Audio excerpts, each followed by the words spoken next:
This is going to be a fun night. My name is Craig Blanchett, and I am your moderator tonight, moderator host. And we've got Sharon Fleischner, Dr. Sharon, and she has her expertise in general family practice. And then Joe Pecoraro, and his expertise is in vascular surgery. So we've got some great things planned for you tonight. And one of the main things that we want to do during the doctor's Q&A is actually have questions sent to us so that our amazing doctors can answer those questions. And so on your just a little um, opportunity to get you oriented with Zoom is there at the bottom of your Zoom window or somewhere on your Zoom, there's a thing called Q&A. And that's different from the chat window. So in the chat window, technically it's going to be some chaos, a lot of chatter. But in the Q&A is where you can ask a question, and then we will be able to queue those up and then toss them over to our doctors, and we might even have a speed round later on. Who knows, right? So welcome, Sharon and Joe, Dr. Sharon, Dr. Joe. Good to have you tonight. Thank you. Exciting to Yep. be here. Thanks so Yeah. much, Craig. Yep. It's going to be fun. I was telling my wife earlier, I'm not the speaker tonight. I just get to razz the speakers. So I'm super excited about that, right?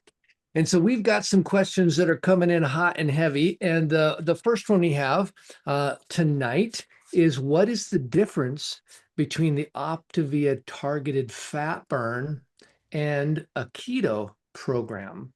So take it away. I'll take that one first, Dr. Joe, if that's okay. I get this question a lot as a primary care physician because people want to kind of do their own plans. Every plan has a purpose, and a lot of times the immediate requirement is, I just want to lose weight. And while our plans do help people who need to lose weight, we do it in a very scientific, very stable, controlled environment.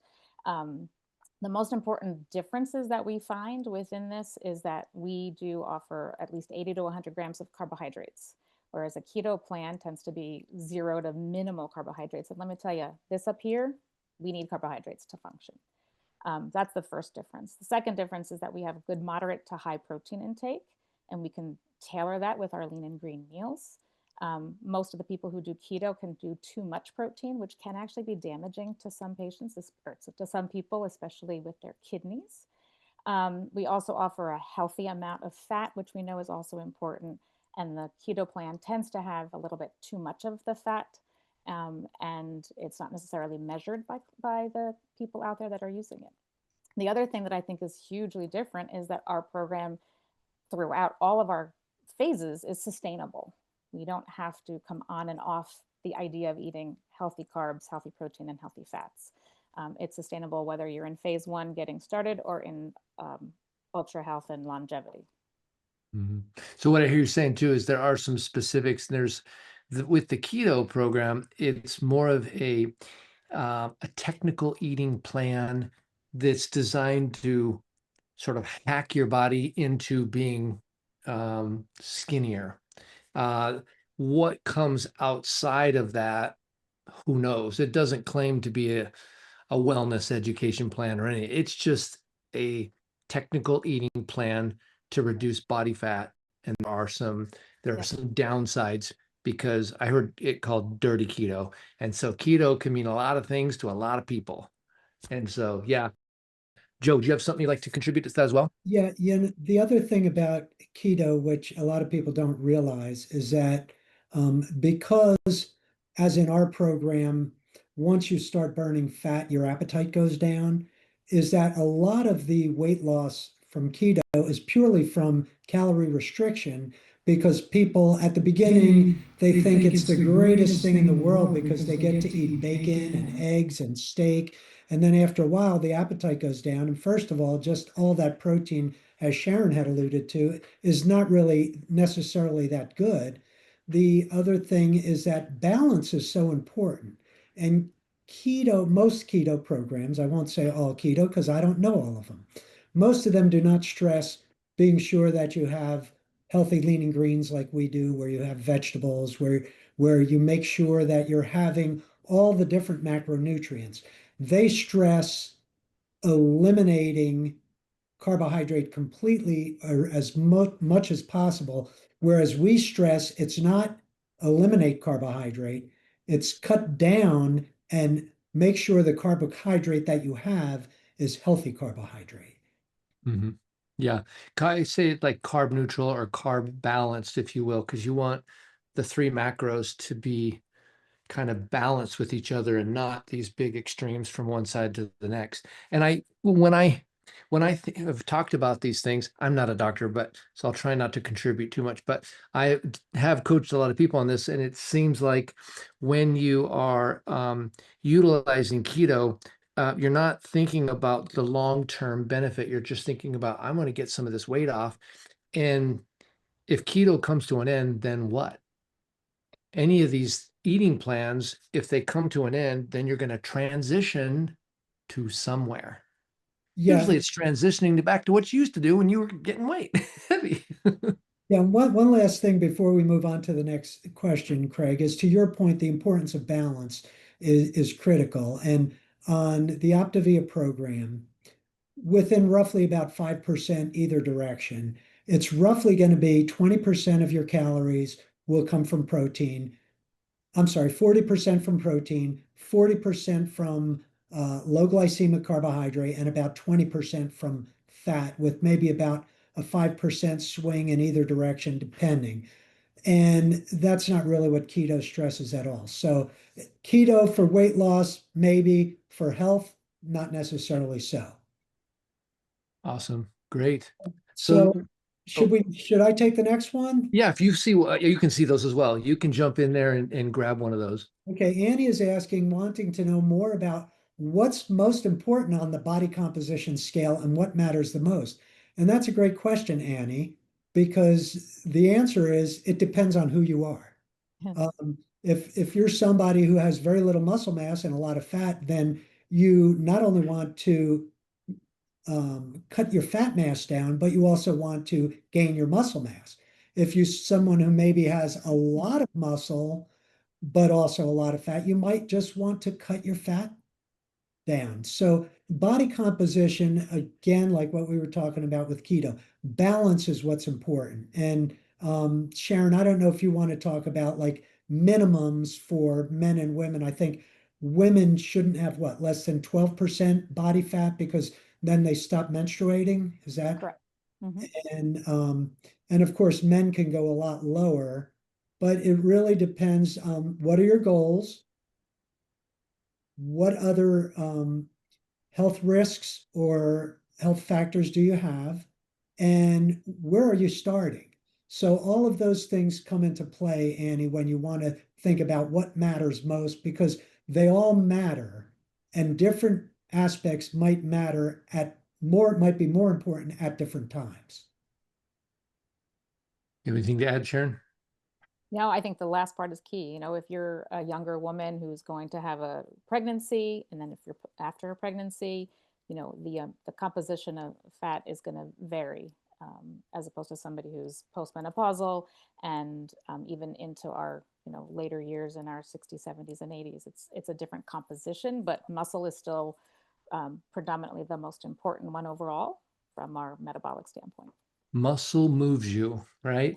I've Right. heard generally for women, 20 to 30% is a healthy range body fat wise. Mhm. And for men, it's 10% less. So 10 to 20. And that's a healthy range of, it's a wide range of percentages, but those are the things that I've heard. And of course, athletes, depends on the type of athlete, but you can get lean and strong, and like 18% for a woman is more in the elite, and that would be more like 8% for a man. That's kind of more elite zone on those kind of things. Awesome. Um, Jump in, guys. What would you like to, which one you want to grab? You see the question, Sharon? They're asking, is systolic heart failure treatable? Sure, most everything in our body is treatable. And again, the question really becomes what caused the heart failure, right? So This is not the time to discuss what heart failure is, but if the heart's not pumping right, the whole body's not going to respond. And so we can actually control most of the things that, and we actually have clinical data that supports our metabolic function, where things like diabetes, high cholesterol, high blood pressure, all the things that lead to our heart not functioning well, which then can eventually lead to heart failure, which is really a syndrome, we can absolutely reverse. I wouldn't do that just without consulting with your physician, of course, but I have seen significant changes in some of my patients who are older and have heart failure um, symptoms, and they've actually improved. And the quality of life difference is amazing. They're breathing better, they're moving better. So, yes. Yeah, and what I think is interesting too, Sharon, is that cardiac output, which for those of you who are listening, is the percentage of uh, blood that's pumped out of the heart with each pump versus the amount that comes in, is that the same amount in a person who loses a lot of weight, they're still going to feel a lot better and be a lot better off, because if you're pumping 60% of each stroke into a body that's 400 pounds, a lot of it being fat versus one that's lean at 200 pounds, it's going to make a huge difference. So, yeah, that's another one of the that's really, I think, a great segue into the next question, which is the new science that shows how our Optavia plan can reverse metabolic dysfunction. And can we explain how it does that? And it has always done it. So while the science is not new, the study that really proves it is new. So in other words, when it comes to science, we always want to look at what's called a controlled clinical trial, which means you're looking at somebody who's not being treated the way you're being treated, somebody who's having the treatment specifically, and somebody who might have a variation. And so the study that recently came out showed that the Optavia program can actually reverse high triglycerides, um, insulin sensitivity, uh, diabetes, and high blood pressure. And these are big positives, because saying that it does it and showing that it does it are really two different things.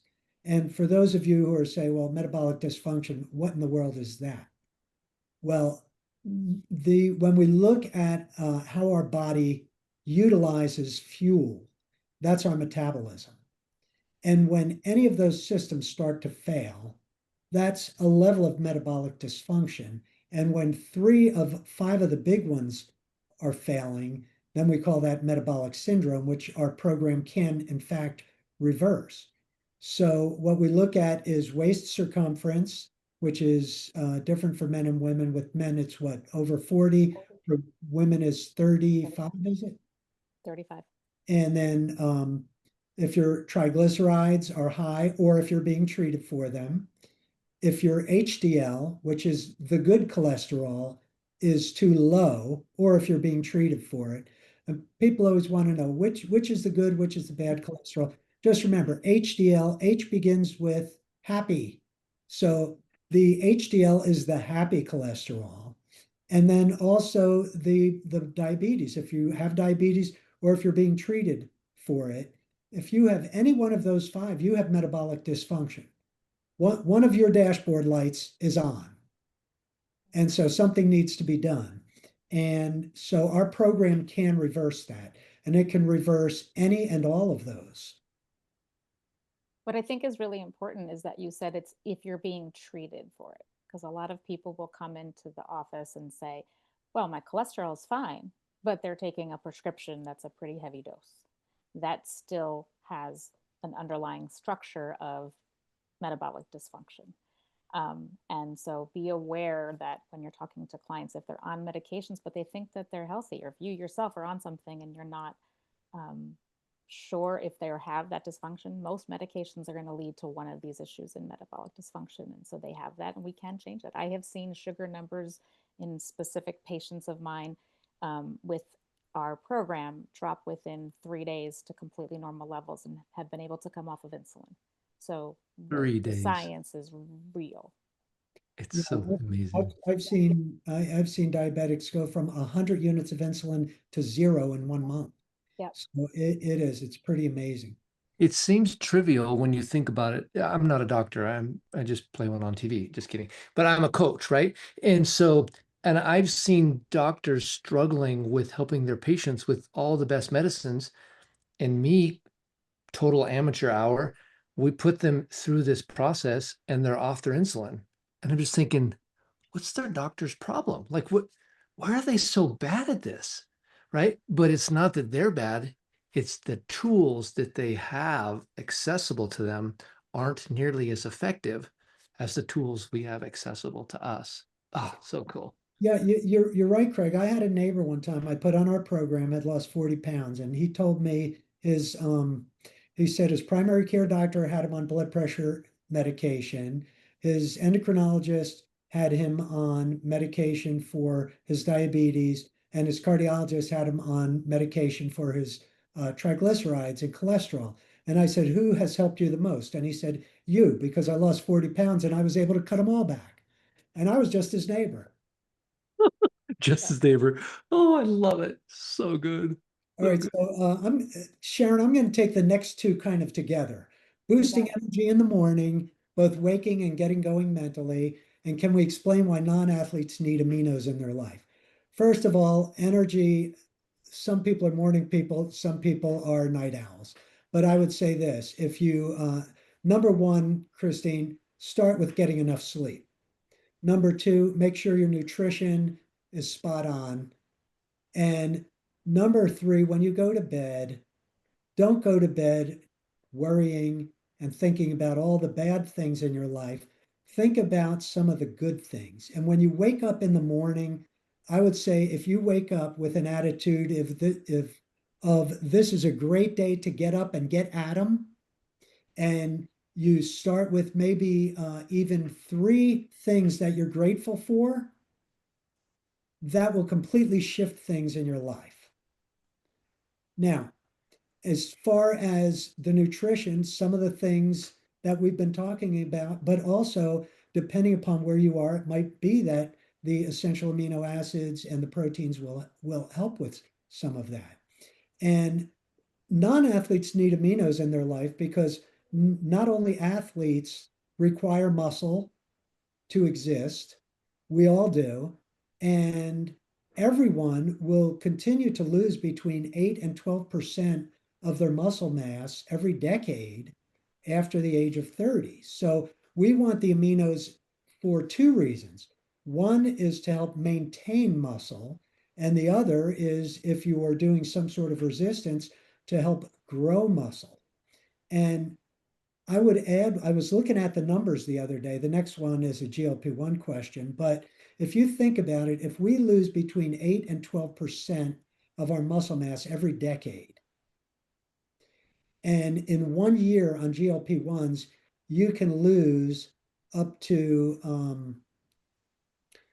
40% of the weight that you lose can be muscle. It's like taking a decade off your life for some people, as far as the amount of muscle they lose. So I'm going to use that to bring you into the next question, Allison Craig, Sharon, if you want to take that one. Yeah, sure. Even though you're the surgeon who's done this before, you can still take GLP-1s if you don't have your gallbladder. In fact, the gallbladder just stores bile, which we need to break down our fats. Without your gallbladder, you can function normally, and your liver will produce the bile that it needs, and it goes straight into your intestines. So GLP-1s are safe to use. I think the most important part, I'm going to kind of segue off of that, is that the GLP-1 medications need, like Dr. Joe said, adequate protein and adequate vitamins and minerals, which is what we offer as well, not just in our fuelings, but within our Ascend multivitamin pack. All right. I'm going to do the next two together also because I love the one about the ingredients in the Yep. processed bars. So emotional mismanagement causes a lot of problems in our world, and it causes diseases because of um, it's not always what someone's eating, it's what's eating them. It can cause ulcers, it can cause depression, it can cause so many different things, as well as not just physical maladies, but mental maladies. So emotional mismanagement can cause disease in so many different ways, it almost can't even be answered because our bodies are so complex. And the way our emotions affect us is also very complex, and some people more than others. Um, I'd say probably the most dramatic example is post-traumatic stress. That causes severe psychological issues, whereas also people who don't manage their emotions well and have poor relationship with food cause mega obesity. So there's so many different ways emotional mismanagement can cause disease. It's probably not a standard answer for this, but I say start reading some good spiritual calming things like maybe the Psalms or the Proverbs, just something that can give peace to your life. Now, Dana, I'm going to answer your question because the real question is, what do you mean by processed? Because there is processed and there's ultra processed. And I think what you're referring to when you're fearing things that are processed is you're fearing the things that are ultra processed, which are things where nutrition is taken out of them and nutrients are taken out of the foods. So we tend to think of processed foods as junk food, food that has no nutrition and high calories. The truth of the matter is that if you take an animal and you cut it into a steak or you grind it into a burger, you've processed that. If you take an egg and you crack it and you cook it, you've processed it. So there are different levels of processing. Um, we are very comfortable with the ingredients that are in the Optavia fuelings because we know that they're all clean ingredients. We know that they are arranged in such a way that they have low glycemic index, that they keep with some of those parameters that I talked about before, as far as the protein, carbohydrate, low fat mix. And the proof is in what you've seen. If you have seen enough people, how they've gotten so healthy, their metabolism has improved, their medication list has shrunk. So we are very comfortable with those ingredients, unless you feel differently, Sharon. Not at all. That's spot on. Um, I We think got I'd love time to. for about Sure, one one more, more. so you guys can pick which one you want, Okay. and we're gonna be rolling out a few minutes early tonight. I think I'm going to take this one real quick. Cynthia asked, she's done so well so far. Congratulations that she's done the 5-in-1 and lost 90 pounds. But she's also realized that she is highly susceptible in element 16 to sugars. When she gets to her goal weight, she's concerned that she might miss the bars. Have I had experience with them? Well, yes and no, meaning I don't ever stop eating some of my fuelings as grab and go healthy food. I still follow the program eating 6 times a day. I have 0 restrictions. And I use now our Ascend bars because I am in optimization, which is a higher protein, still has my essential amino acids, essential minerals and vitamins. I still use our amino acids. So you do not have to come off of some of our fuelings as grab and go food. And your coach is going to work directly with you through that transition program into optimization, where you will avoid the things that you know you're susceptible to and replace those items with healthy, simple nutrition. And you can certainly utilize any of ours, from the essentials to the Ascend, to complement your daily intake. Excellent, excellent. Think you can squeeze one more in? Yeah, I think Jessica's is an important one. first of all, Rhonda, you do not need to take a daily multivitamin, but you can take an omega-3. And Jessica, you're not getting too much vitamin D. You're getting, there's a difference between recommended daily allowance, minimum daily requirement, and really what your body can use. So the amount of vitamin D that you're getting is not an excessive amount. It's probably not what if you know someone who's having hair loss, it's probably not excessive vitamin D. It's probably that their body's under stress, probably could use a little additional B vitamins, which are the stress vitamins, because the amount of vitamin D we're getting, which is roughly about 900, is not excessive. It's about 1.5 times the recommended daily allowance. All right, Craig, I think we need to finish up early today because we've got some big things happening. We do. Right after this, there's a bunch of announcements. So there's been I'm going to give you guys an analogy. For years, Optavia and the coaching and some of the programs that we're offering, we've had to be cloaked. Think of Clark Kent. He's really Superman, but he's walking around with a disguise. So we haven't been able to talk about the science of what Optavia really does until recently. And so next up, we can take off the cape and we can be the Superman program that we actually are, legally and technically. And of course, you can always look up our previous podcasts and our episodes. We have a huge library on YouTube.